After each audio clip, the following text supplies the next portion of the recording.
Happy birthday, Euro! On January 1st, 2002, the Eurozone citizens started using the same currency.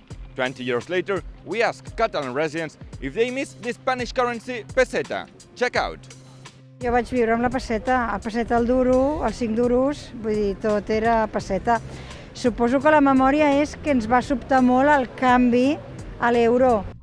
It was nothing really serious, and everything was quite smooth, I would say. If we remember the transition to the euro, it was really easy.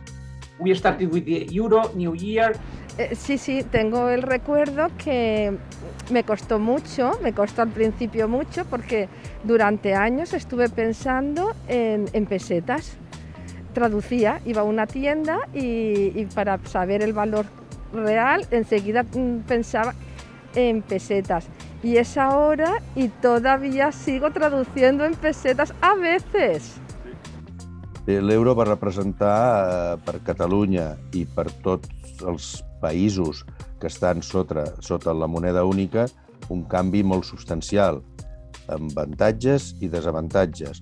Ara estic molt acostumada a l'euro. Sí, no puc dir... Llavors era millor la peseta, però ara penso que l'euro és una qüestió de costum.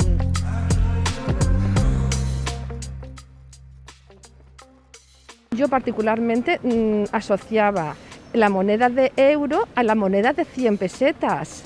Entonces sí que lo noté bastante la subida, la verdad. It wasn't a huge inflation, so I think that there was more anecdotes or concrete examples of products. I exactly remember the newspaper.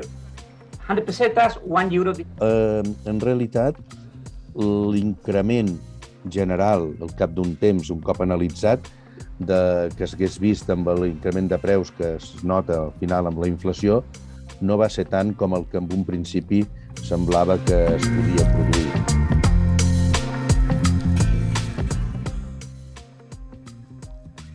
Jugava amb les monedes, perquè com que la meva àvia suposo que quan ja no van valdre, llavors teníem un bolso i sempre jugàvem amb les pessetes. Ui, no, a la que va canviar, era 160 pessetes, però jo vaig fer el canvi, la gent canviava d'euro a pesseta i des del primer dia vaig dir s'han acabat les pessetes, no vull pensar més en pessetes, no m'interessa. A la meva àvia encara compta en pessetes, però jo no tinc ni idea de com es fa ni res. A vegades encara fan no sé quantes pessetes de tals euros, però jo no tinc ni idea.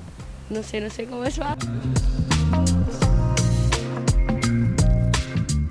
Ens interessa seguir amb un euro estable, amb una unió econòmica i monetària i una unió política, i dintre d'això amb una Unió Europea forta, respectuosa amb la seva diversitat, però integrada en aquest món que cada vegada és més global. We are losing ground, or we are becoming less important in the most important geopolitical debates. So there is a focus on Asia, the growth of China, the role that China plays in global markets. Of course, the United States is still a very relevant player. So I think that this is one of the challenges for Europe.